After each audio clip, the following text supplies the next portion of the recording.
But hi, everyone. I'm Elle Griffin of the Elysian, and today I'm talking with Marjan. Is it Ehsassi? Ehsassi? Great. And she is the executive director of FIDE, which is short for, or which is the acronym for Federation for Innovation in Democracy, and specifically the North America chapter, correct? Exactly, yes. We have a sister organization that does work in Europe. Okay. Can you give me like a brief summary of kind of what you're doing and your work there? You mean just generally what FIDE does? Just an introduction. Of course, of course. First of all, thank you so much for having me. It's really a pleasure to be here, and I'm looking forward to the conversation. So FIDE was launched last year, building on the great work that our colleagues have been doing in Europe for about almost 5 years, I think. And we launched last April. And what we do really is we build capacity. We do advocacy programs. We have capacity building schools. We also have a learning series that I hope we talk about a little bit in this time together. And we're also an incubator for good ideas. But all of it is really very, very, very focused on citizens' assemblies and kind of advocating around citizens' assemblies in the United States and Canada. Cool. Yeah. This is something I think that we definitely need more of in the United States. And I know that there are awesome case studies around the world that we can learn from. But you really caught me with this article you wrote called It's Time for a Fourth Branch of Government. And it was unfortunately paywalled by the Boston Globe. But you were kind enough to send me the background. And that's why we're talking about it here now. But you wrote it with Josh Lerner, who is of People Powered. And your concept was basically like, we should have a fourth branch of government in the United States. We have this executive, judicial, and legislative branches. What if we also have this fourth branch? And I forget, what did you call it? The People's Branch or something like that. And it was a citizens' assembly essentially. We have this fourth branch of government in which people are called to it, like you would be called to jury duty. This kind of decide, like yeah, you would be called to it sortition style. And then we would all learn about the issues that the government is facing and weigh in on them as a general sampling of the United States. And this seems like such a great and incredible idea to me. And your article kind of spelled out this is something that we need right now and also something that's possible right now for us to do. So I was kind of wondering if you could tell us more about that idea, why it's not just a theoretical concept, and what that could look like to get there in practice. Sure. I mean, I will say, first of all, it's unfortunate that Josh couldn't join us. It was really fun. It was really fun writing this piece with Josh, especially since People Powered, the organization that he runs, is far broader than FIDE is, and they do a lot of work across democratic innovations. The idea was really, so, we work at FIDE, and the work that I've done around the world has been at different levels. So we usually, citizens' assemblies can happen at the local level, at the state level, at the national level. And in the US, so far, the work that we have been doing has been really focused at the local level. The article is meant more as a provocation in some ways, because the idea is, we believe, and FIDE certainly believes, in national assemblies, citizens' assemblies that are mandated by government. And I worked on one in France, which was a national assembly that was sort of commissioned by President Macron on euthanasia and assisted suicide. And we could certainly talk about it. And there are other great examples in Ireland, certainly in other places in the world as well, that have been very, very impactful. This was more kind of as a provocation, because we do believe in national assemblies in principle, but especially at a time like this, the idea is, if the government is truly representing the voice of the people, then it makes absolute sense for us to have a people's branch and to bring people through sortition, which is the process that we use to make sure that we have a representative sampling of people at the table.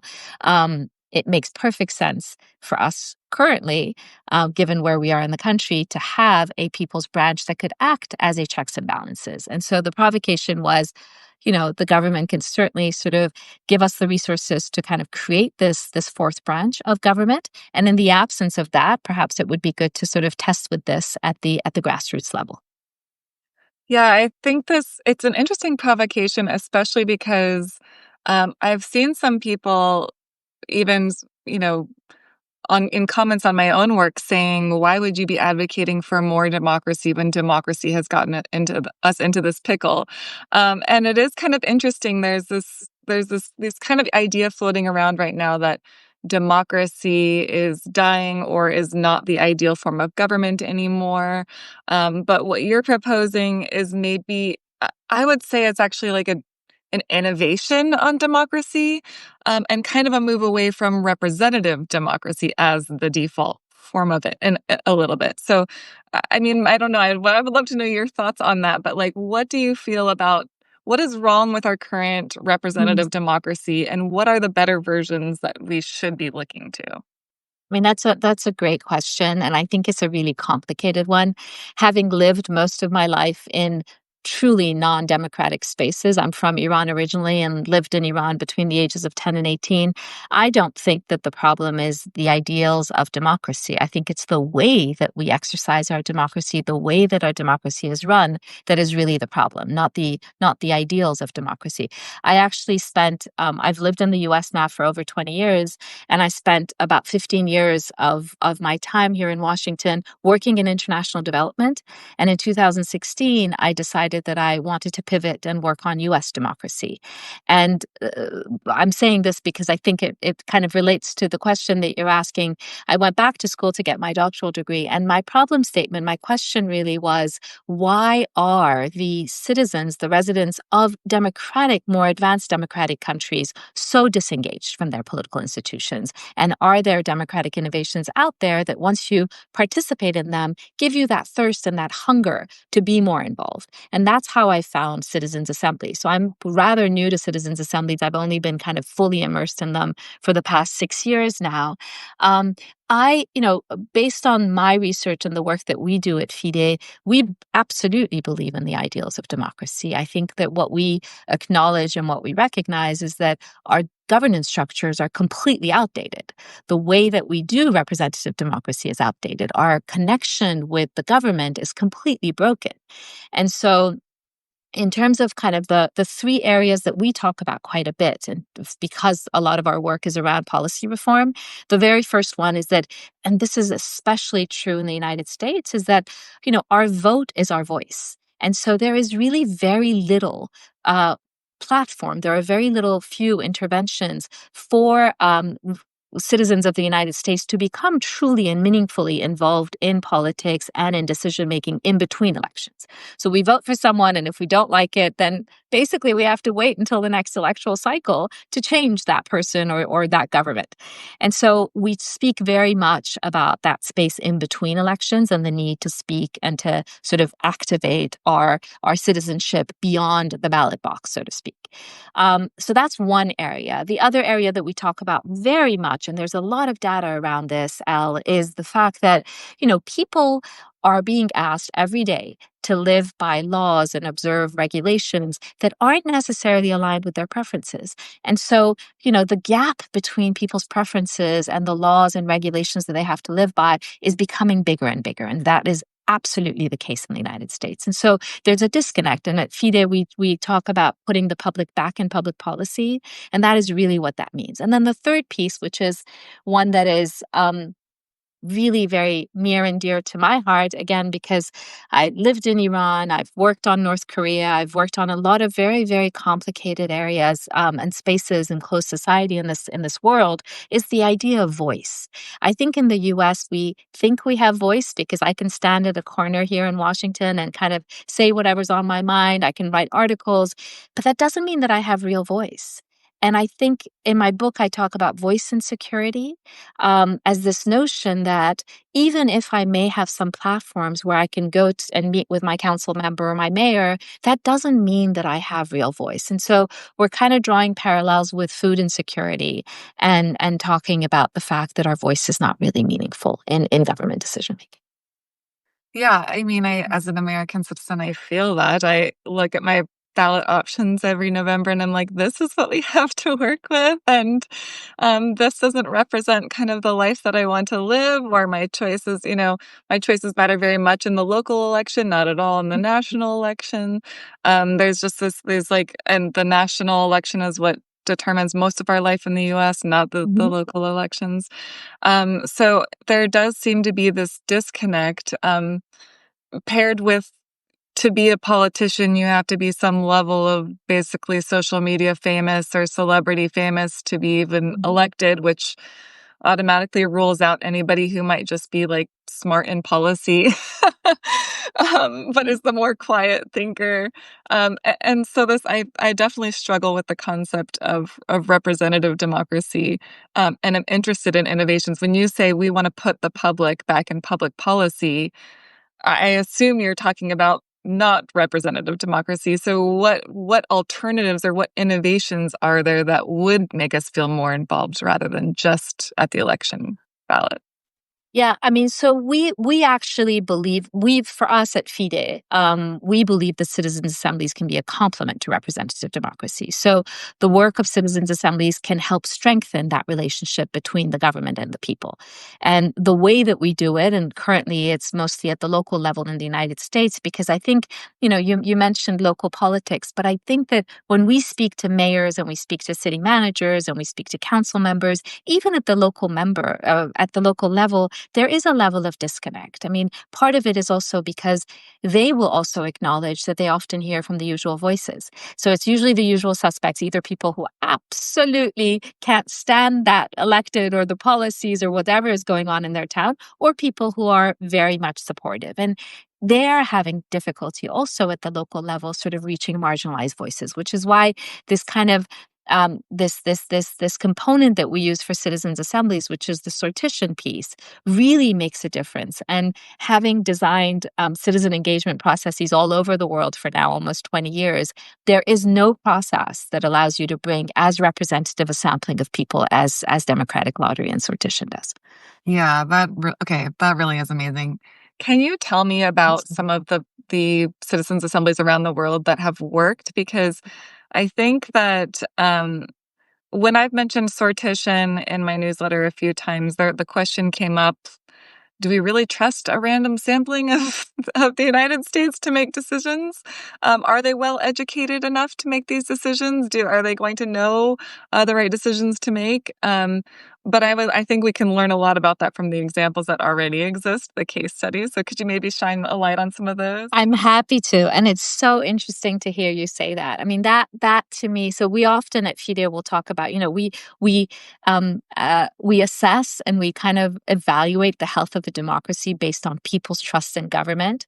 What we rarely talk about is the lack of people trusting other people to make these decisions, and also government, of course, not trusting people. So a colleague of mine, Peter McLeod, always often says that the public should be used as a resource and not as a risk, as it currently is deemed to be a risk, and that is really unfortunate, and that needs to sort of change.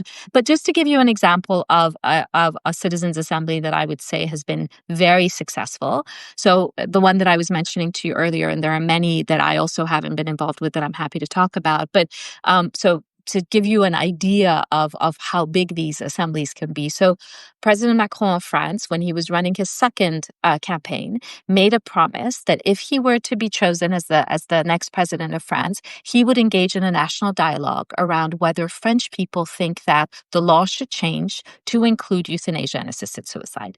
So far, every year thousands of French people will go to Switzerland, will go to Belgium to avail themselves of sort of the right to die. And he kept his campaign promise. So after the election, he decided to have the second National Citizens Convention that France had ever had. They'd had an earlier one in 2019 on climate. And so, as part of this process, we brought 185 French people from all over the country to come to Paris together over 9 weekends, so 27 days. And of the 185 people that we brought together, we only lost one person. So people will often say, "Oh, people are," and forget about the fact that they don't trust them. People are apathetic; they don't want to be involved. 184 people showed up every weekend for 9 weekends, starting in December until April. And the beauty of an assembly, which sort of answers your question or the question of some of your members around sort of whether they are qualified to make these decisions. The beauty of an assembly and what really draw me to citizens' assemblies in the first place is that every citizens' assembly has three phases. The very first phase is learning. So before these 184, 185, 68, 100 people come together and start arguing and debating about the issue, they actually learn together. And, the curation of evidence, as you can imagine, is a complicated one. I mean, everything about assemblies is complicated and complex and difficult. But what we try and do is we try and expose them to as broad a range of diversity of perspectives as possible. And we usually have people who come and provide testimony. So we have academics who come in to provide kind of objective academic testimony. They come in as experts. We have stakeholders, so community stakeholders will come in and speak. And we also have people with lived experience. So people will hear from all sorts of perspectives. And that forms their learning. And we see how their views change. I mean, there are always people who come in and they know what they believe in and they're not going to change their mind. But we have the majority of the people, you can see they come in with a certain perspective, but they're open to learning, and they themselves will acknowledge that, we hadn't really thought about it this way or that way. And so that's the first phase of an assembly. People learn together. The second phase of the assembly is then the deliberation. And that happens in small groups and large groups where they start kind of thinking about, because the whole beauty of an assembly, and we didn't talk about this, is the final report. The final report is a collection of recommendations or proposals around that one question that they're being asked to respond to. So it's not, I come in and tell me how you think about this and this and this. It's a very, very carefully crafted, we call a mandate or a remit, which they're asked to come and respond to. And so in their response, they're actually formulating proposals for government to then consider. And then the last part of it after the deliberation is the writing of these proposals and the final report. And most often the final reports also have a minority sort of page where people who don't feel like their views were really kind of emerged as part of the majority view will also be able to kind of include their minority proposals. And it's an incredibly transformative process. So that's usually what happens. And that's how, and you see the collective emergence, the collective intelligence emerging. You see the ways in which they learn about trade-offs. They learn about how they, and also government needs to make these negotiations and do these things. They learn about coalition building, all of these traits that are really important to us as a community being able to live together. Not to mention, this lack of, I believe, collective problem solving that is currently kind of, I think, a real problem, certainly in our country. And so people come together and actively work to solve public problems. So are they, I'm trying to picture this in practice. Are the Yeah. people all sitting in the same room fighting with each other about ideas? Or is there like a moderator being like, let me take questions from everybody? Or how does it work in practice? So, I mean, the key to any good citizens assembly, I mean, there are a lot of keys, but one of the keys is definitely good facilitation. And so we have facilitators both in plenary sessions and also in small group discussions who help. And obviously, as I said to you about voice and security, it's really important that everyone has a chance to express their views. And so we're very careful in the design and the implementation of an assembly to make sure that everybody gets enough voice and that the marginalized voices that come in the room, sometimes it's really hard, right? Because they're not used to sitting down with other people who are very loud and opinionated. So all of those pieces are really important. To answer your first question about whether they're in plenary, so part of the sessions are in plenary, which means that everyone sits together and there's this beautiful kind of debate that goes on amongst them. And some of it is in small groups. And small groups, they will write their proposals together and then they'll come back and they'll discuss them. But I will tell you that, when people have been asked to volunteer their time and when they respond, they really take this seriously. You do not see people yelling and screaming. I mean, I have been part of assemblies where, the local government or the national government on television is fighting over things, and people in an assembly are so incredibly civil with each other. Like sometimes they'll go through the whole thing and not ask each other what political parties they belong to. I mean, they are there not to fight and argue. They are there to solve like problems around climate climate change, around, housing affordability is a huge one here, around childcare, around, at-risk youth, problems that are really important to their local communities. And the me is kind of lost. It's all about us coming together and reaching consensus, or what we call rough consensus. Yeah, that's really, really fascinating. I want to kind of back up and kind of understand how this process works from the beginning as a citizen, because I Mhm. saw a couple people in the messaging being like, "What?" But this is entirely new information.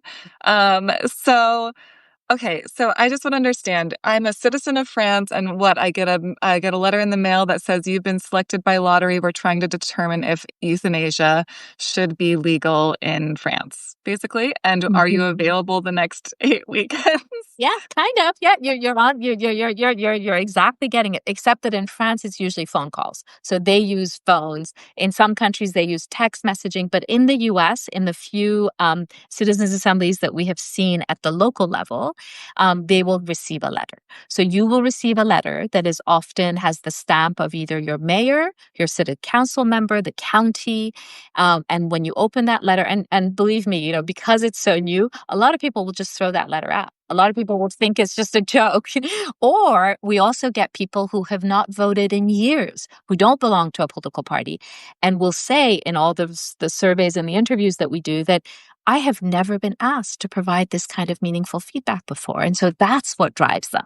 So yes, you will receive a letter in the mail. And if you open that envelope, and don't throw it in the garbage, when you open it, you will see the question that you're being asked to volunteer to respond to. And it could be like we're doing a citizens assembly in Boulder, Colorado now, around 15-minute neighborhoods. So the city of Boulder wants to know if people in Boulder think that there should be 15-minute neighborhoods, and if so, in what neighborhoods. So the letter very clearly says we're asking you to come and talk about 15-minute neighborhoods, and whether 15-minute neighborhoods should exist in Boulder. And then it has every session. So they're doing 6 or 7 sessions on the weekend. And so the sessions are clearly marked. The hours are clearly marked. The stipend, we try and create barriers, remove barriers to participation. So there's often childcare, there's transportation costs that are covered. The stipend, as I mentioned, translation, of course. And so you are then asked to respond. And we will typically send this letter to about 7 to 10,000 households. And anyone who receives it in the household can respond. And once you respond, then we have a pool of volunteers. And from that pool of volunteers, we then use criteria. And it can be different types of criteria depending on the question. Sometimes we have attitudinal questions, if obviously it's climate change or it's COVID related, as you can imagine, just to make sure we have a full range of volunteers. But the typical ones are, of course, sex, age, where you live. We try and gauge socioeconomics. And so we then use either we have statisticians that do this, and then there's also online platforms that can help with this. But we try then from the pool of volunteers who've said, yes, I'm willing to do this. I'm willing to commit these 6, 7, 8 weekends of my time to do this work. We then try and draw a number of platforms, so a number of groupings of people that are really reflective of that community. And I will tell you, as I said before, that is one of the most marvelous things. And people themselves will say from the moment they come in, they're like, wow, like this really feels like mini Boulder. This really feels like mini France. And that is remarkable. That's really interesting, and especially because a lot of times citizens' assemblies are compared to jury duty, at least as a way of explaining it to people in the United States. But I feel like jury duty is sometimes a bad example, just because every time I'm called to jury duty, I'm like, oh, I'm so excited. I'm going to participate in my civic process. And then you go and everybody who you would want to be deciding on your jury, if you were called to jury, leaves because they all have jobs and they're like, I can't go. I'm a doctor. I can't go. I'm a business person. And you're like, but wait, I want the doctor. I want the business person to be weighing in on these decisions. So it is interesting. You got this kind of, and you have the other side of the spectrum as well, which is I think a lot of the not in my backyard or NIMBY movements in the Mhm. US are led by the people that have a lot of free time on their hands and are going to volunteer all their time to show up at every civic meeting in the local government, right? So how do you wind up with this group that feels like a mini Boulder or a mini France, and isn't just the I have too much time on my hands, so I'm gonna go and fight, or the person who's like, how do you keep the people who do have a lot on their plate and are still should be still valuable participants? I mean, it's a great question. And I think that it's true that because citizens' assemblies are still relatively new, that there is an element of self-selection bias. So we still do get, and I won't say just the people who are regularly very active. We'll get the people who are generally active. We'll also get the people who are just really interested in that issue, right? So I may not be very politically active, but if it's about housing affordability and I feel really impacted by that, I'm going to show up. And then we get a smaller grouping of people who are just kind of curious. They're like, I've never been asked to do this. And so I think that group is growing. And as we do more and more assemblies, and as more and more people hear about these things and understand that there is actual impact, then we get more and more from that group. But I do think that you're right. So we try and balance it. I mean, and I will be honest, I mean, sometimes in assemblies, it's hard to, like, if it's youth, it's hard to reach youth that are willing to do this. So sometimes the sortition-based letter that we sent out is not sufficient. So you need to go to community associations and try and see if there are people that are interested. You do door knocking sometimes. There are all these other ways that you try and make sure that, to your point, that people are really represented. But I will say to you that unlike juries, I have never, and now I've been part of probably around 12 citizens' assemblies. There has never been an assembly where people at the end have said, like I've heard from juries all the time, well, I'm done. I don't want to do this ever again. Citizens' assemblies, everybody's like, well, when can I participate in another one? Like, how can I do this again? I don't want to go because they've also made friends. There is so much. And this is the other piece that we don't talk about enough is that, there is such a pervasive problem of loneliness and isolation in the United States and other countries as well right now. These types of assemblies really bring people together and they give them the sense of, again, going back to my trust is the most beautiful thing I think from an assembly is that it's not that I trust my government more. You usually do. If they're done well, you do trust government more, but you trust your own place in your democracy. And that is something that I think we are sorely, sorely lacking right now. Yeah, I mean, it sounds so incredible to be part of. I would love to be part of a citizens Yes. assembly and help make decisions that are happening in my town, in my state, in my nation. How are you thinking about rolling this concept out in the US? Are you focusing on small, local governments and like smaller issues, and are you, is it governments, like a local government coming to you and saying, let's do a citizens assembly? Or is it people in a community saying, please, we need a citizens assembly here? Such good questions, Elle. I think we're seeing it in different ways. So we just had, first of all, let me just, in terms of, because there are a lot of colleagues that we have across the US that are doing great work right now in the United States around citizens' assemblies. So 2 years ago, when I was still writing 2.5 years ago, when I was completing my doctoral degree on citizens' assemblies and transformative activated citizenship, we had the very first citizens' assembly in the United States in Petaluma, which is north of San Francisco. And at the time, I was a researcher. So I did write a case study, and Healthy Democracy, which is probably the best known organization in the United States for sortition-based work. And they have been leading most of the citizens' assemblies that we have seen in the past 2.5 years. So they did Petaluma. And then we have had in Bend, Oregon, we've also had a citizens' assembly on homelessness, on youth homelessness. And then they just completed one in Fort Collins, which was rather small, but it was around land use issues. And then, of course, we have Boulder. So we do capacity building schools, and we just completed one a few weeks ago in Akron, Ohio. And the reason we did Akron, Ohio, we partnered with Unify America, and they will be leading. They had one citizens assembly about 2 years ago in Montrose, Colorado, which was on childcare. It was not initiated by government. So to your point, it was neighbors who wanted to see something done. They wanted a different type of community engagement. Unify came into Montrose. And in the process of organizing the assembly, they actually were able to get city council and electeds interested. And so they've actually been able to impact some change on childcare in the Montrose area. And now they're focusing on a project in Akron, Ohio, and Dayton, Ohio. So Dayton was also present at our school, and I'm saying this because it's a juxtaposition. So in Akron, it's mostly Unify America, which is a grassroots organization working with the mayor, and the mayor is very interested in doing something. And in Dayton, Ohio, the city manager reached out to me last fall because they had heard about the Citizens Assembly in Petaluma. And so we spoke, and they sent a team to our school in Phoenix, Arizona in the fall. And then they sent another team to our school in Akron, and they will very likely be having a Citizens Assembly this fall as well. So I would say it's in different ways. It depends. I mean, sometimes we do have electeds that are just visionaries and they just want change, and they recognize that their current ways of engaging with their residents is broken in different ways. So it can be led by them, or it can be led by grassroots. And the one thing that for FIDE right now is very important is to make sure that we do have government at the table, because it's really hard to affect real change in terms of policies unless we have government.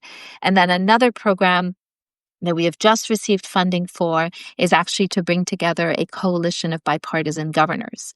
And so we will, by the end of this year, bring together some governors, bipartisan governors across the US, as well as state legislators, to then be able to kind of educate them and to help them understand what citizens' assemblies are in 2026, with the hope that we'll see some state level work in 2027. Okay, amazing. Okay, I want to go back to our hypothetical example Yes. to watch this in action. Okay, so we've got either a group of local people or an organization, or we have a government that's interested in instituting this. Either way, it's a partnership kind of between governance and whatever organization. Mhm. Um, you send out all of the letters, you pick all of your people. Okay, for the next 8 weeks, we're going to decide on this thing.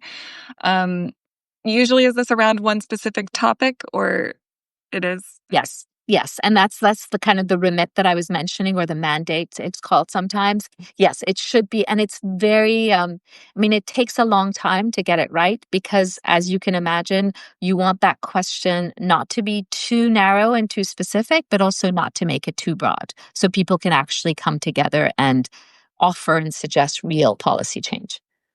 Okay, so then it's how should we use this One land in question. Fort Collins, or how should we, what should we do about euthanasia in France?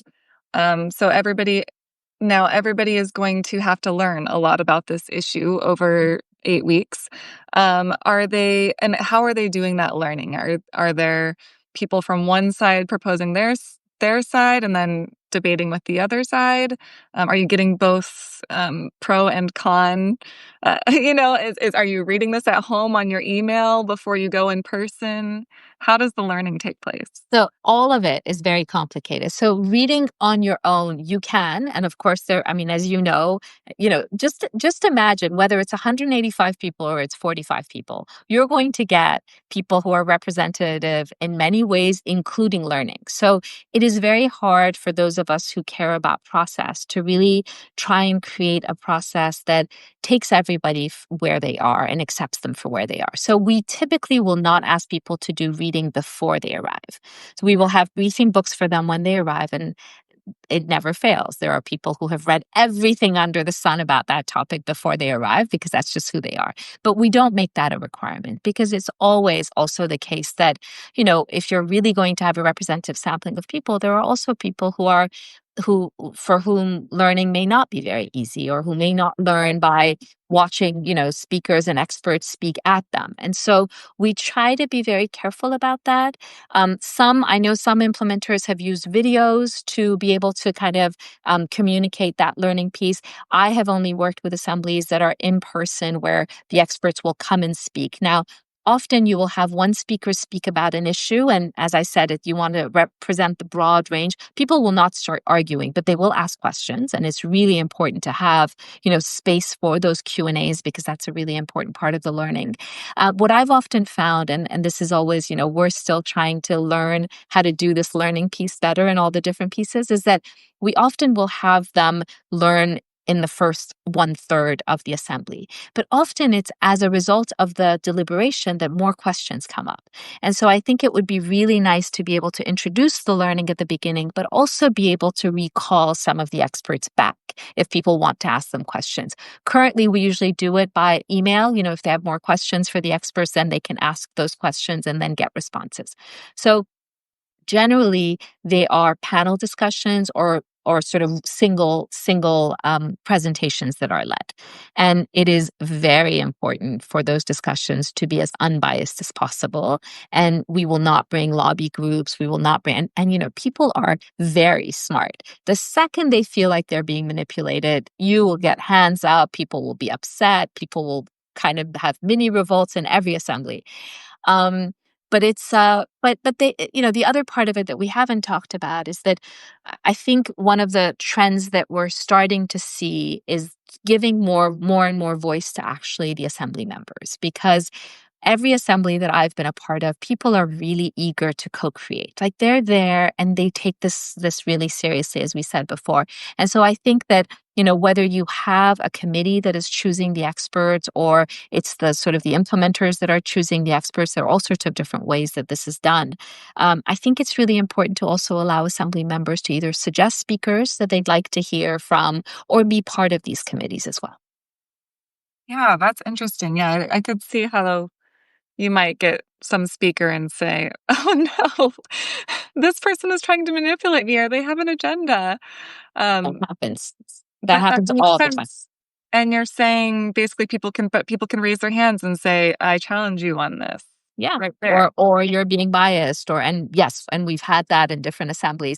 One of the things that's been really interesting based on our research, so we do independent evaluations at FIDE of assemblies, and one of our survey questions is whether people would prefer to have one-on-one presentations or they'd like to have panels. And often they will say that they wish that they had had more panel discussions, because for some people it's hard. It's hard to come in and sit there and you hear from one presenter who is so convinced of what they're saying, and then you hear from another presenter who is presenting something that is kind of opposite to what you heard 2 hours before. And it's sometimes hard. And so putting those presenters in conversation with each other, and then of course that requires very good moderation. But if you can do that, I feel like it can unlock more learning for the assembly members. Okay, so we're all learning together. We have these various panelists and speakers presenting their case. How did the deliberations go? Did the speakers leave and then I'm in conversation with other people in the room about what we just heard? Yes. So they're designed differently, and so much of this is driven by budget, because if you can have many sessions, of course, you're going to space things out a little bit more. And if you don't have large budgets, then things can be compressed a little bit too much. But yes, ideally, 1/3 of the process, as I said, is the learning. And then you want to be able to give people some space in between so that it really digests what they're learning, what they're thinking about is digested. And then they come back together, and that's when you start kind of the bubbling of proposals. And that is when they start thinking about, so what kind of proposals do they want to think of? What kind of proposals are on their mind? And that can be, sometimes it's sort of like a whole list of a lot of things that will then be streamlined. So which one has more, and we do use votes as well sometimes. So what has more support, what has less support. And for me, and this is where there's difference in implementers, there are implementers who produce incredibly good final reports. And by that, for me, that means proposals that are really well justified and are really actionable. Because the success of a citizens' assembly, to me, is when you have the marriage between people feeling a sense of ownership over that topic. So it's not some like ridiculous topic that only the elected wants to know about because they want to sort of, make some change. It's something that people are really kind of grappling with. It's a real pesky problem. And on the other hand, there is movement on policy. So the electeds can actually affect change. So when you have those ingredients together, you want that final report and the proposals to be really kind of actionable so that the electeds can act on based on what they hear from their residents. I'm imagining this being pretty messy. I'm thinking of, okay, here's how should we use this piece of land in Fort Collins, for example. Some people might be like, I want a playground. Some people might be like, I want a park where for more for adults, that's quiet and has a garden. Um, how do you start narrowing things down so that people can say, okay, we're agreed that this is the thing we want to do with the land? Mhm. I mean, so I think there are two parts to that. One part is making sure that what I say, if it's like I want a park or I want a childcare center for my children, that that's really discussed. So you're really fleshing it out. You're understanding what it means, what the trade-offs are.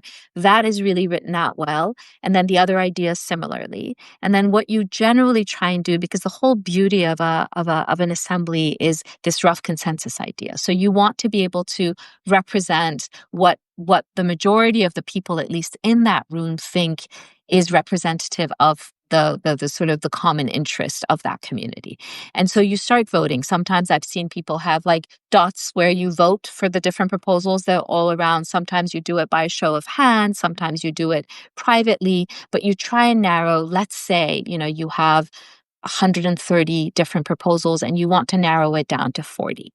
And so that's kind of the process that you use. And then on the 40 that's remaining, you try and flesh that out to make sure that those proposals are kind of really robust. Oh, that's really interesting, and I love that. So you might have 140 different options that you're voting on, but you vote on them and you see which ones are the favorites to narrow down to the 40, and then you keep narrowing from there? Yes, you can do that. So some of us are real purists. And when I said sort of we like to think about democracy beyond election, some of us are very against electoral processes. So we do not like to use votes in citizens' assemblies and we want everything to be based on consensus. But more often than not, it's necessary because, again, going back to what I said earlier, you do not want to submit a final report that's just a whole bunch of different proposals that aren't really, really well thought out. So you do want to use a voting mechanism so that you can streamline um, the preferences. Okay, awesome. I want to address Sean just asked a question about the process of selecting the stakeholders, which we already talked about a bit. So I will post the recording of this afterwards, so you can catch up on that. And then he asked the question that I was about to ask next. Is the assembly merely advisory to legislative bodies? How do we actually participate with the governing bodies? Now we've all agreed that we want a park that is part garden, part playground. We've all decided that's the policy we vote for. How does that get implemented by the legislative bodies? So it's a great question. So for the most part, citizens' assemblies are consultative. They are not binding the decisions but I will say also to the person who's watching that all the research that I've done, people are just so excited to be asked to provide advice. Like I don't think that, and we talk about this very often because of course most of us who believe in assemblies would like to see us move more and more towards more binding, final reports and proposals. But people are just so hungry to be asked to provide real input that they're very pleased and they understand that sometimes, their final report is also accompanied by an expert report. I mean, a lot of cities are still putting a lot of money into getting consultants to write proposals and sort of provide them with these ideas. So far it is consultative. For all the processes that I have been involved with, accountability is really, really important. So that same body of government that wrote the letter, that invited people, that's mandating this, that same body of government, we ask them to come and receive the final report. So at the very last session, and it's a wonderful process of preparing the assembly members to be able to present to whether it's their mayor, their city manager, or President Macron. It was a beautiful process, and they were invited at the Élysée. All 184 of them went to the Élysée, and they presented their final report to the president, who said, give me 6-7 months, and we will change the law. And so that process began and was just actually voted on a few months ago. And so it is consultative. The accountability is very important. Now, I also want to mention that in some places like Ireland, I don't know if you've seen the citizens' assemblies that they've had in Ireland. So Ireland changed their law around abortion and same-sex marriage based on a referendum that was based on a citizens' assembly.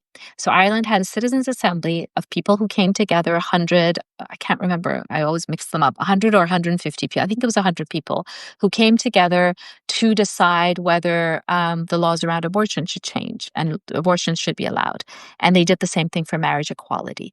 And then once that proposal and people came out with their preferences, then there was a referendum. And so the entire population was able to vote on the proposals that were suggested by the Citizens Assembly. And that's a beautiful cycle as well.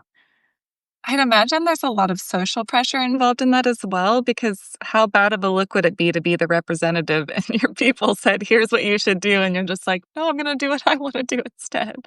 No, it would not be a good look, and it would be very messy. But it is, I mean, it's what we say to electeds is that, you really want, I mean, citizens' assemblies aren't for every policy question, right? They're for the really, really difficult public problems that you have where, frankly, electeds are looking for buy-in. They're looking, I mean, it's that thing is I have a colleague who says it's that really, really difficult thing that you've been kind of hiding in that drawer and you just cannot approach. And so an assembly really allows you to bring it out and ask a representative sampling of your population what they think you should do with it. Having said that, in the US, I do find that sometimes because we're just trying to raise awareness around these, sometimes we're going for topics that are not as controversial, but that's also okay because we are in this sort of phase of experimenting with assemblies currently. Yeah, I think that's really interesting because you could almost take everything that is a culture war and turn it into a citizens assembly and Mhm. and show that it doesn't need to be this black and white issue, but we can talk through thorny things and come to consensus about them. I mean, And I you and I believe in that, but I think people on the left and right, I mean, that's one of my biggest um, one of the biggest, or I would say the most disappointing kind of realizations that I've had in this past year of really working on the US is that whether you're on the left or on the right, we kind of have lost our respect for process. Everyone is so outcome oriented. And what an assembly does is it allows you to sort of cede power to a group of citizens that are representative, knowing that in the end, they are going to make the right decision for their community. And it might not be something I like, but it'll be the right decision for their community. Yeah, I really like that. So, for all of the citizens' assemblies you're working on instituting in the US, right now, these are essentially mostly local and mostly non-binding but influential. Are you working to move towards larger state and or national citizens assemblies? And are you moving to make the results of citizens assemblies more binding? Yes, yes, and yes, yes. So, we last year when we started, we did have conversations about having an assembly at the national level. I do think I will say that assemblies at the national level have to be very specific. It's very, very hard to institute national policy change, but when it's right, it's beautiful. And so there are topics I think in the United States like housing affordability where we could do a national assembly, and I think it could be very powerful.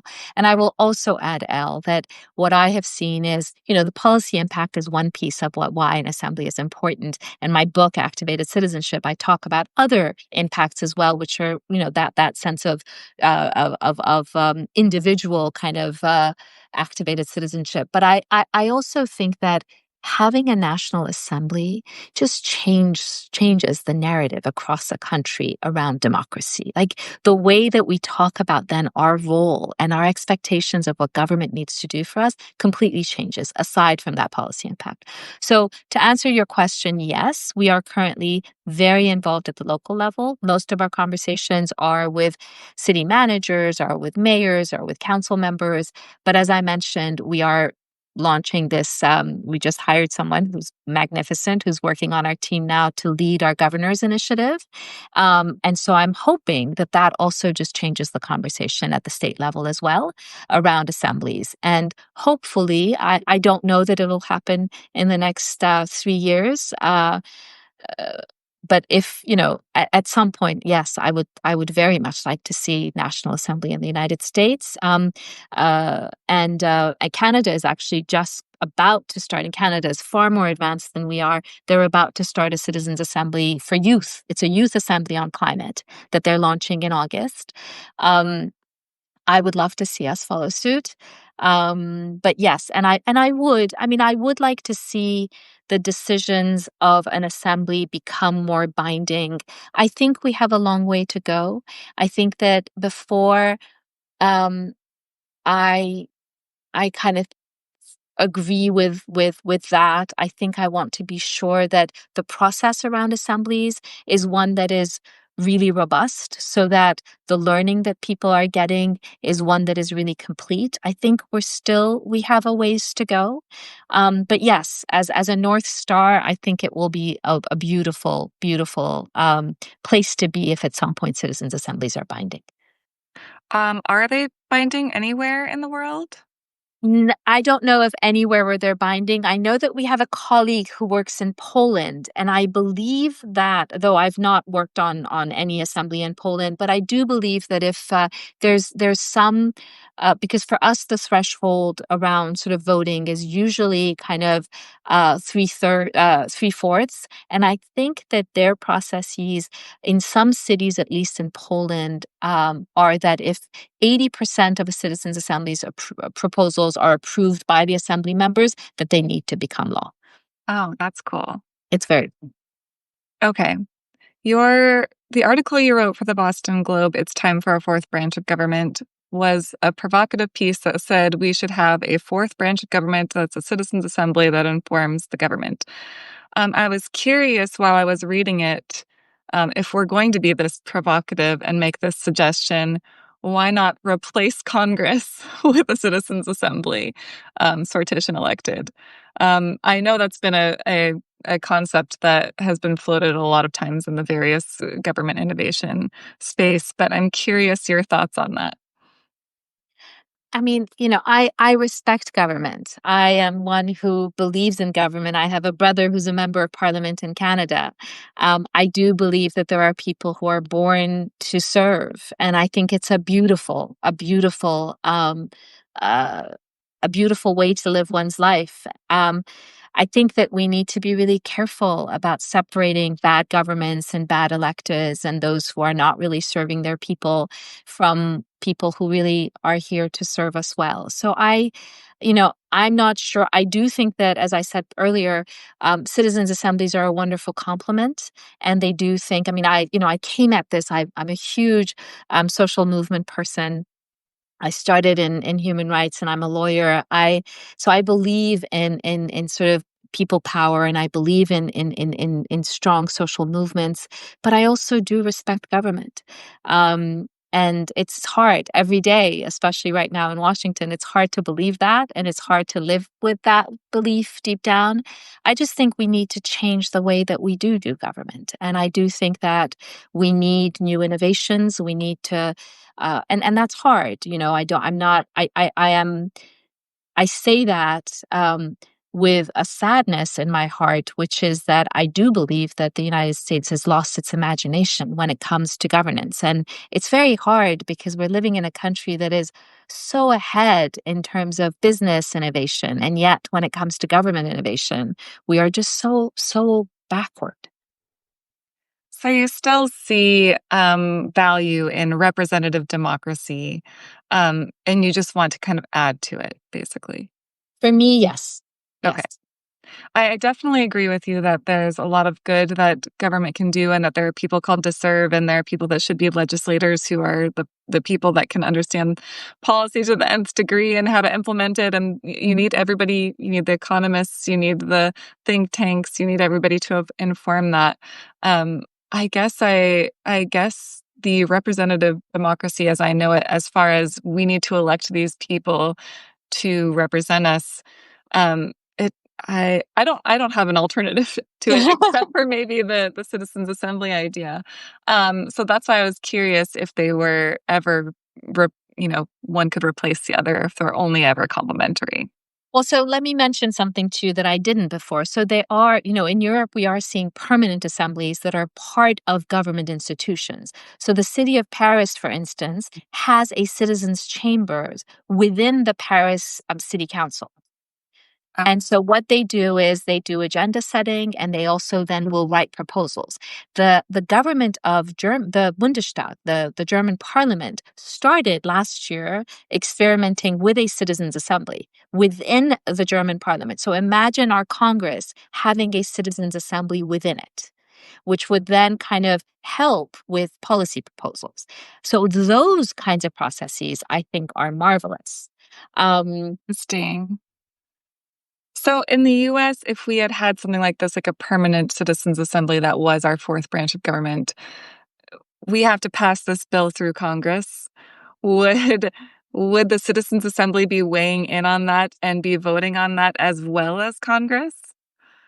That's a great question. It would depend on the design. It would depend on how you would design it. Generally, no, because one of the case studies in my book is the city of Brussels. So the French Parliament of Brussels had, when I started about 6 years ago, I think now, or 5 years ago, they were experimenting with a citizens' assembly. It was called a deliberative committee that was part of the French-speaking Parliament of the city of Brussels, and it now has become a permanent structure within the Parliament.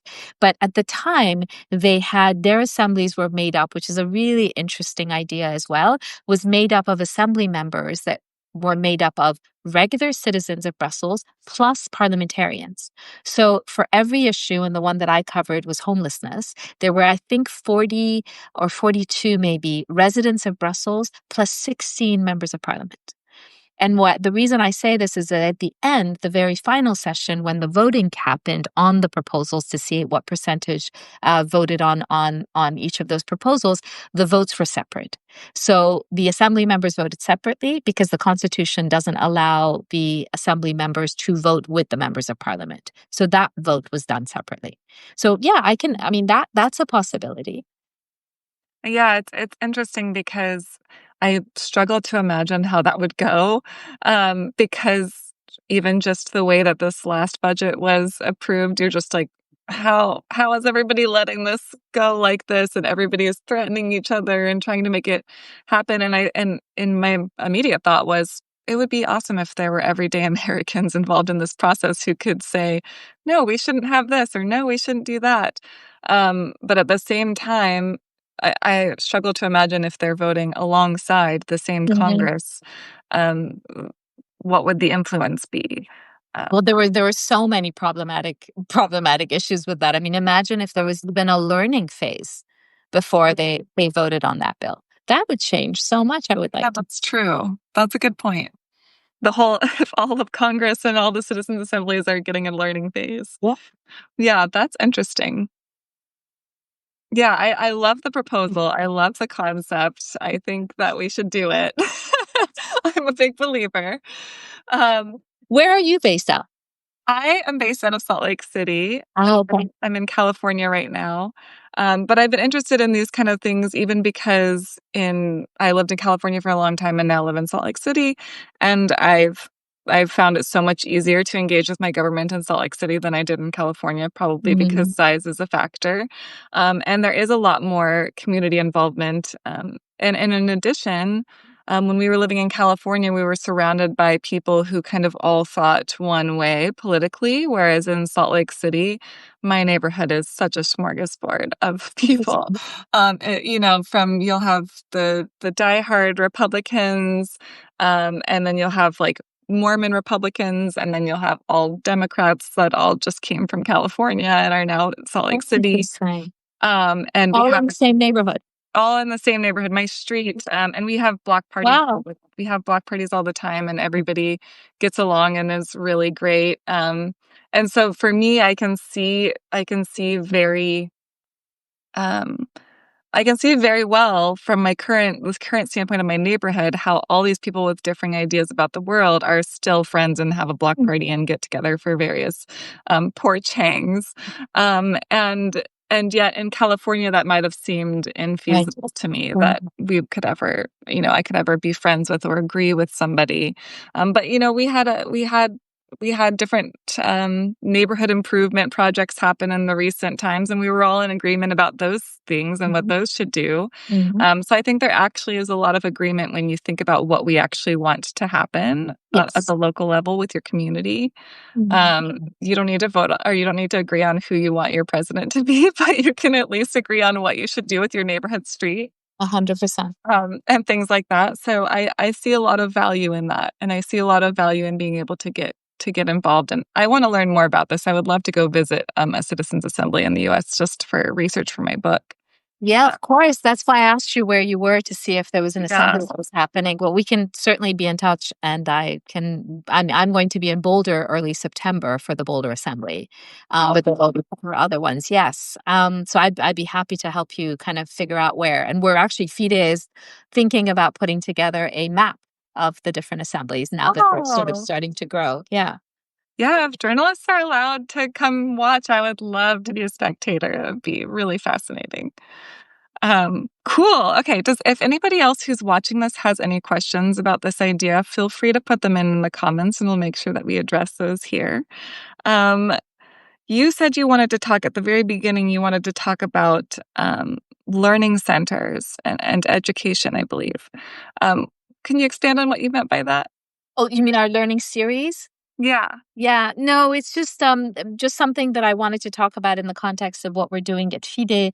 I think just based on my research for the first few years and the work that I was doing in Europe, it just seemed to me that while there were some great academics that were researching this assembly and that assembly, there was very few work that was being done in sort of doing comparative research, using the same methodology across assemblies so that we can really have good data around the sort of the impact of an assembly. So one of the promises that I made to myself is whatever I decide to do in the United States will also have a learning component.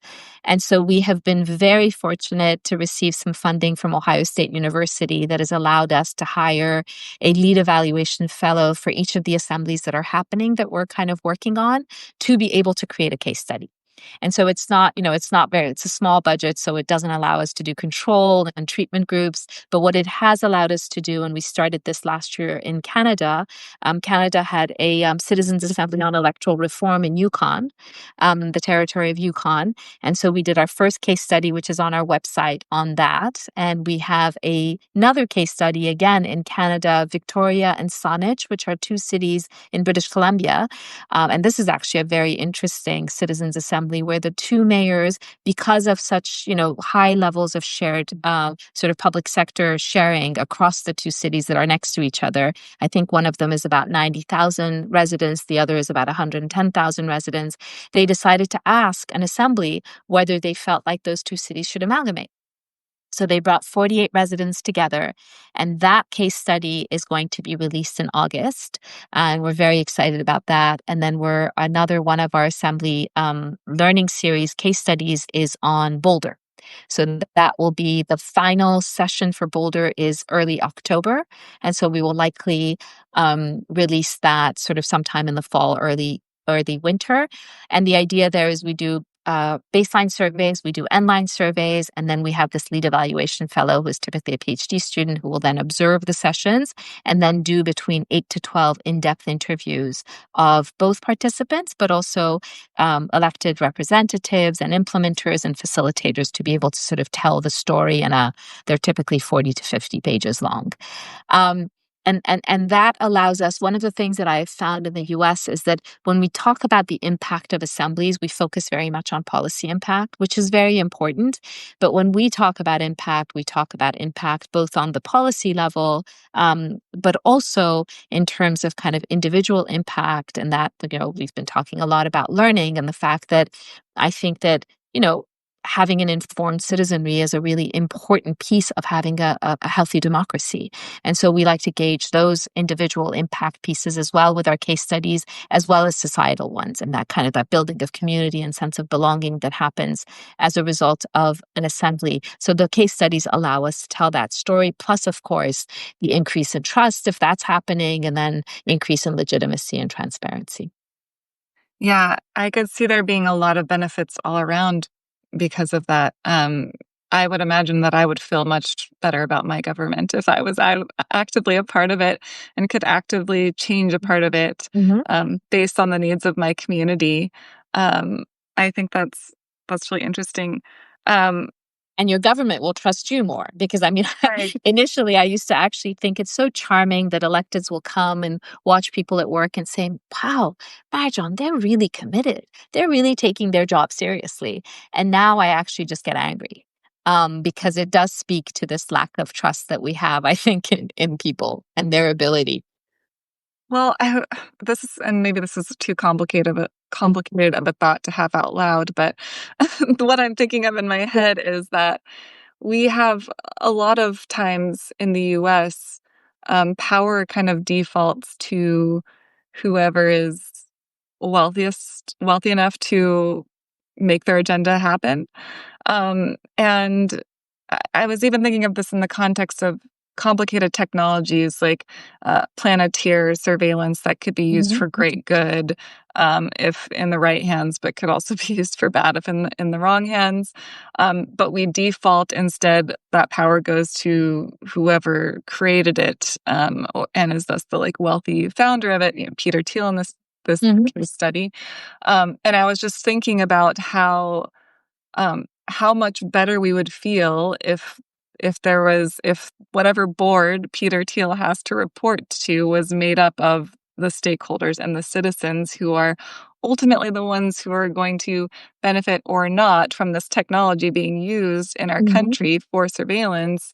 Um, I don't like that our power is defaulting to the wealthiest or the founder or the, Mhm. whoever happens to be there. But if it was held accountable by people who are like, I want to see this technology used in a good way. Yes, use it to find child traffickers. Yes, use it, but there should be guardrails so that you're not using it to spy on who's getting an abortion or whatever's going on in your local community. Mhm. What journalist is reporting on bad things? Mhm. So messy Great thoughts point. that I'm just having Yeah. out loud. But I'm just seeing a lot of ways that this could be used to make democracy feel better and to make our system, not just our government, but our technologies and everything we use, Mhm. um, benefit the stakeholders, Yeah. you So we know? have colleagues. So you've put your finger on some really important pieces, and we do have colleagues who are trying to do this within organizations and companies as well. To your point, not only have your board, but also have, you can do assemblies with your employees to then manage through policies that are going to be impacting them. One of the big areas that I would love to just mention here is that since October of 2 years ago, I have been desperate to see a student assembly at a university. All we have heard are from student leaders or occasional students who speak on behalf of themselves.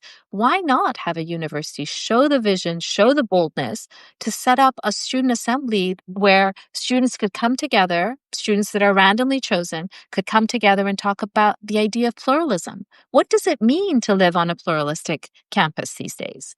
And let them think of the policies that then the administration of the university can implement. Yeah, almost an alternative to protest is, okay, let's all understand each other's perspectives and see if we can't find where Yeah. places that we agree or at least understand each other. Yes. That's fascinating. I love that model because I really I see the value of protest, but I also am frustrated by it because I want it to be effective. Yes. And I don't think yelling and screaming and everybody getting mad actually is ultimately effective at the end of the day. But I could see how that would a citizens' assembly on campus to talk about Israel versus Gaza, Palestine versus Hamas, or like Hamas versus Israel. There's so many different Yes. factors there. It's worth not seeing it as a black and white issue and understanding everything that's happening, especially Mhm. because I remember watching that debate play out as a random bystander on the internet and just being like, oh my God, that like the more that I research about this, the more crazy it is and so hard to paint as black and white. And I'm like, I can't even write an article about this because Yep. it's so complex. And it felt like nobody was understanding it in a complex way online. So I I can see why that would be so valuable as an alternative to protest Yeah. even. Yeah. Well, and I also think that a lot of the data that's bubbling up is showing that people are tired of talking. They want to do. And they want and this idea around policy writing and coming together over a more extended period of time to write policy is really a way to bring people together to kind of rise above their differences. And I have lots of respect for my colleagues and my friends who work in the bridging space. And I think it's wonderful. And of course, it's important to have these conversations.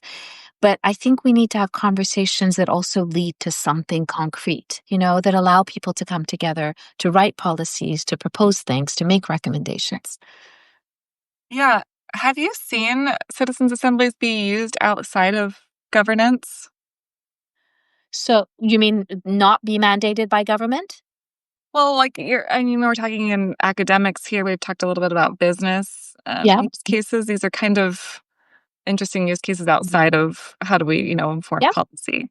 So I think that there's actually a growing movement in the United States of people who are interested. I mean, our idea for the Boston Globe was kind of that, like in the Yeah. absence of having a government kind of mandate a national assembly, let's have philanthropy pay for this and let's just bring people together and test with this. So ours was more experimental. Let's try and do this and see what kind of results we can yield. I'm sorry, am I provoking the hearts to go up? I'm sorry, I don't know if I did that with my People hands. can, people can do it. Yeah. Oh, I see. Okay. Okay. Part what you're saying. But I also, so there are certainly, there's a movement, and we're in conversation with a lot of people who are asking us about sort of, suggestions and some technical guidance around assemblies that are really grassroots. And I wouldn't be surprised if we start seeing some really serious ones kind of experimenting. I mean, listen, this is all new. I think people are looking for change. People are looking to feel like they have power and they have their voice. As I said earlier, we're writing actually a briefing document that we're hoping to release early September on voice insecurity. Because I kind of wrote about voice insecurity in my book as kind of like, oh, this sounds interesting. People are like, well, what does that really mean? And so we're going to produce a document that kind of tries to really define and flesh out what voice insecurity really means. But I think that, people are hungry for change. And so that is really heartening. And I hope that we are going to see a phase of experimentation. And the real issue in the United States, and one that we haven't talked about in this conversation, is the fact that there are so little resources financially for people to organize, to do work around sort of our own democracy. And that to me, Elle, coming from the international background that I come from, I mean, when I was at the National Democratic Institute, we worked with USAID, the National Endowment for Democracy, all amazing institutions that should continue to do great work. So this is not at all to criticize them. But alongside those institutions, we also need to have agencies that allow us to do work on U.S. democracy, whether it's at the grassroots level or with government. And there's very little funding in the U.S. currently for that kind of work.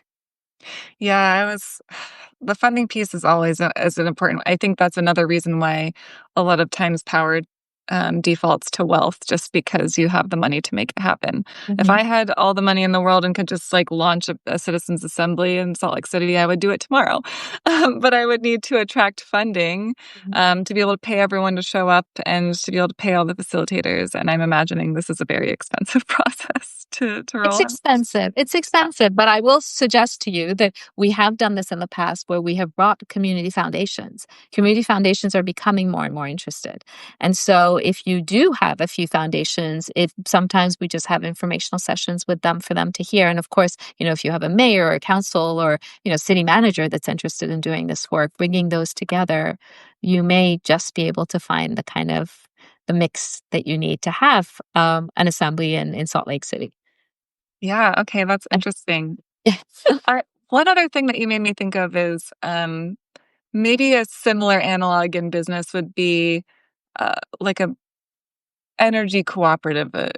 If Mhm. a lot of energy, um, gas and electric companies in the United States are technically allow their communities that they serve to be stakeholders and to Mhm. have input. It's not as formal as a citizens assembly of those people, but um, an interesting way that the company is actually funding it because they're providing the energy and you're paying for the energy, but the energy should work in your best interests. Yep. And you, as a citizen, can say, I don't want this energy to come from coal, or we think our lines should be buried underground, or whatever. There is some level of say there, Mhm.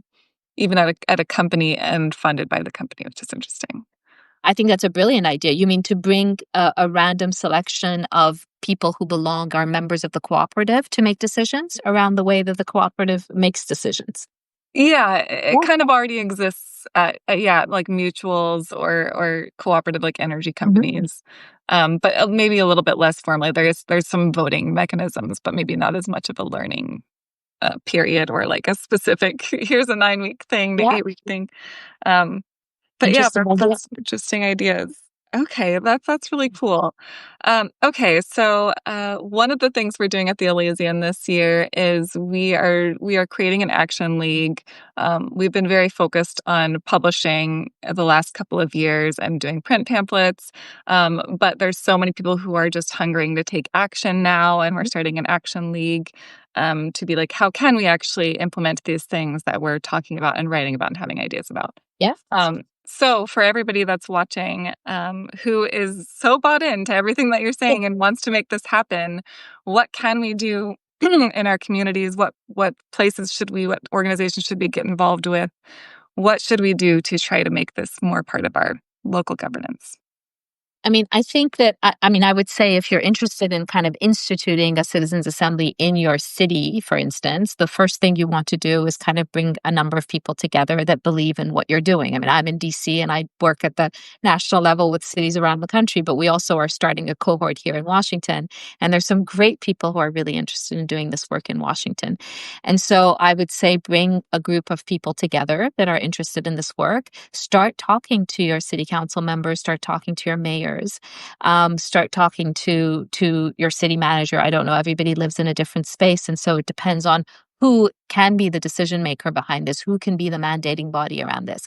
And one thing that I will say is that, you know, we have since our inception and our launch last year, we had one capacity building school in Washington that was for, you know, we sold out, but it was for anybody who would come to DC. And then we had one in Phoenix with a partner at Arizona State University and the National Civic League. This last one in Akron with Unify America was really, we chose to do it in Akron because there was interest in Akron. And one of the things that I did not appreciate and was a beautiful kind of a beautiful consequence of our being together for a few days in Akron was that, you know, while our partner has been really trying hard to convince stakeholders that this is a great idea, you're working on your own.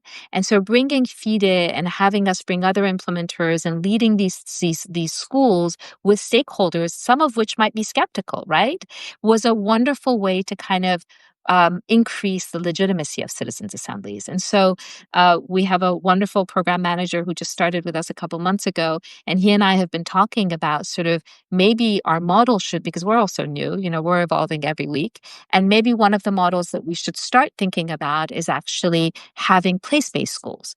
So, you know, the city of Salt Lake City is interested in doing this.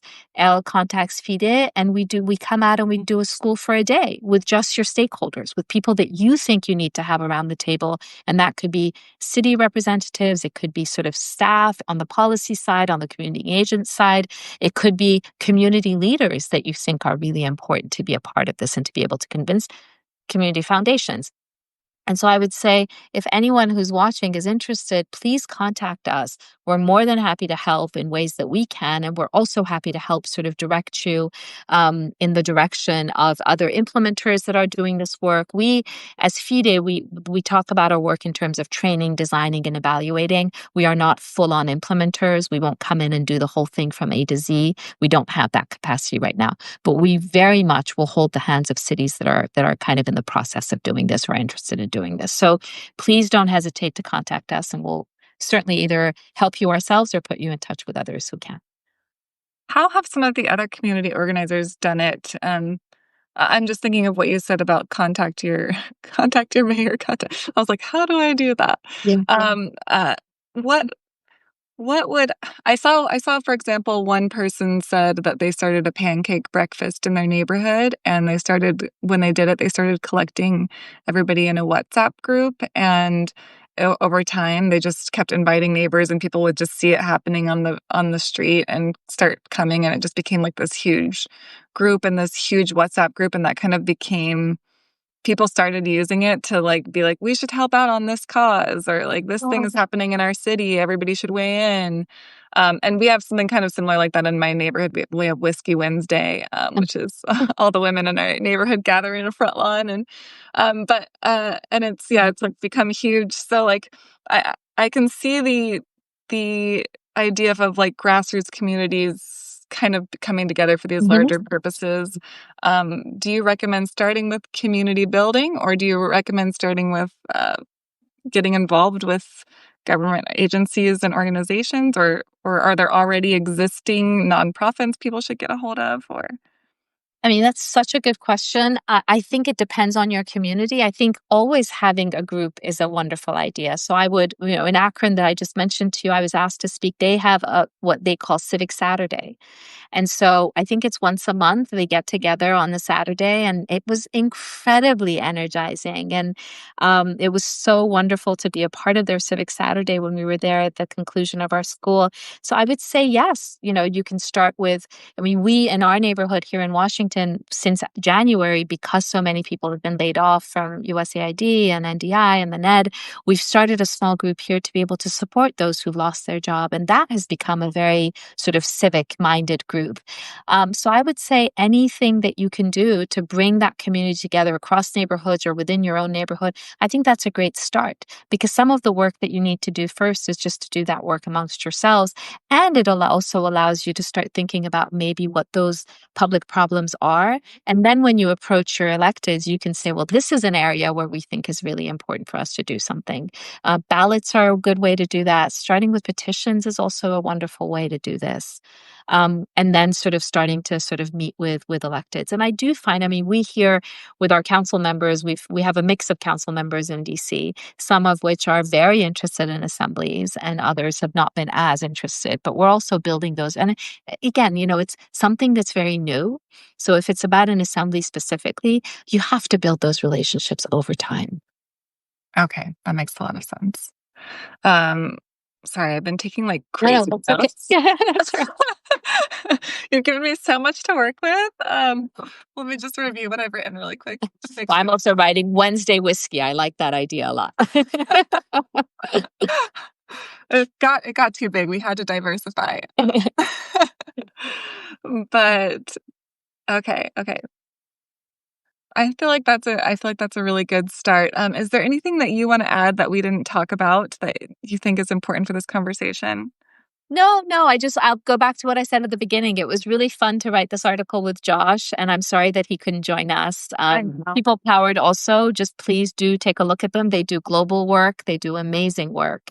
They're just some really great organizations across sort of the US and globally as well that are doing this work. And please, anyone who's interested, Al, if you want through you or directly, just contact us. I'd be more than happy, depending on where you are, to put you in touch with partners who are doing this work or I contact us. know. I'm about to just email you so much. Well, this was Get ready. wonderful. No, thank you so much. Of No, it was course. really awesome. I think this is an interesting way we could start local, expand to state, expand to national, maybe even get your provocative idea of a fourth branch of government. I think it's definitely within our realm of possibility. And I'm excited to think about how that could impact literally everything from, like you're saying, student protests or even how businesses are run. Could stand to have some democratization of power. So. It's one of those ideas, you don't know about assemblies and the different components. And then when you learn about them, you're like, you just have this, it's like the major unlock. You're sort of like, we should do this everywhere. It makes so much sense. Makes so much sense. Okay, great. Well, thank you so much for joining us and Of taking the course. time to really deep dive with us. I really appreciate it. Same. I really enjoyed this conversation. I look forward to staying in touch. Yeah, will do. Bye And bye. yeah, I'm gonna write. I have so many articles coming out about this. So thanks for all your quotes.